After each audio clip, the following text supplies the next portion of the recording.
ಅಪೊಸ್ತಲ ಕೃತ್ಯಗಳು 16ನೇ ಅಧ್ಯಾಯ 30ನೇ ವಾಕ್ಯ. ಮತ್ತು ಅವರನ್ನು ಹೊರಗೆ ಕರೆಕೊಂಡು ಬಂದು, ಸ್ವಾಮಿಗಳೇ, ನಾನು ರಕ್ಷಣೆ ಹೊಂದುವುದಕ್ಕೆ ಏನು ಮಾಡಬೇಕೆಂದು ಕೇಳಲು, ಸ್ವಾಮಿಗಳೇ, ನಾನು ರಕ್ಷಣೆ ಹೊಂದುವುದಕ್ಕೆ ಏನ್ ಮಾಡಬೇಕು? ಈ ಪ್ರಪಂಚದಲ್ಲಿ ಎಲ್ಲ ಮಾನವರಿಗೂ ರಕ್ಷಣೆ ಬಹಳ ಅಗತ್ಯ. ರಕ್ಷಣೆ ಏನು? ರಕ್ಷಣೆ ಅಂದ್ರೆ ಏನು? ಪಾಪದಿಂದ, ಶಾಪದಿಂದ, ರೋಗದಿಂದ ಪ್ರಯಾಸ ಪಡ್ತಾ ಇರುವರನ್ನ ರಕ್ಷಣೆ ಬೇಕಾಗುತ್ತೆ. ನಾನು ರಕ್ಷಣೆ ಹೊಂದುವುದಕ್ಕೆ ಏನ್ ಮಾಡಬೇಕು ಎಂಬುದು ಕೇಳ್ತಾ ಇರೋದು ಒಬ್ಬ ಸಾಮಾನ್ಯ ವ್ಯಕ್ತಿ ಅಲ್ಲ. ಯಾರು ಗೊತ್ತಾ?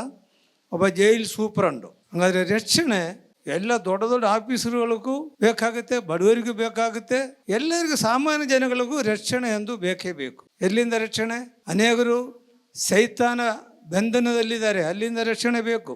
ಅನೇಕರು ಪಾಪದಲ್ಲಿ ಮುಳುಗಿಬಿಟ್ಟಿದ್ದಾರೆ, ಅಲ್ಲಿಂದ ರಕ್ಷಣೆ ಬೇಕು. ರಕ್ಷಣೆ ಬಹಳ ಪ್ರಾಮುಖ್ಯ. ಯಾರಿಗೆ ರಕ್ಷಣೆ ಕೊಡುವನು? ಯಾರು ರಕ್ಷಣೆ ಕೊಡುವನು? ಯಾರು? ಕೆಳಗಡೆ ಹೋಗಿ ಯಾರು ರಕ್ಷಣೆ ಕೊಡ್ತಾರೆ ಎಂದು ನೋಡು.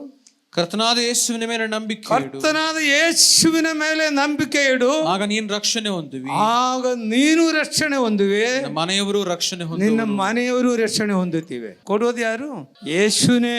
ಯೇಸುವಿನ ರಕ್ಷಣೆ ಕೊಡೋದು. ಯೇಸುವಿನ ಮೇಲೆ ನಂಬಿಕೆ ಇಡು, ಆವಾಗ ನೀನು ರಕ್ಷಣೆ ಹೊಂದುತ್ತೀಯ, ನಿನ್ನ ಕುಟುಂಬವು ರಕ್ಷಣೆ ಹೊಂದುತ್ತಾರೆ.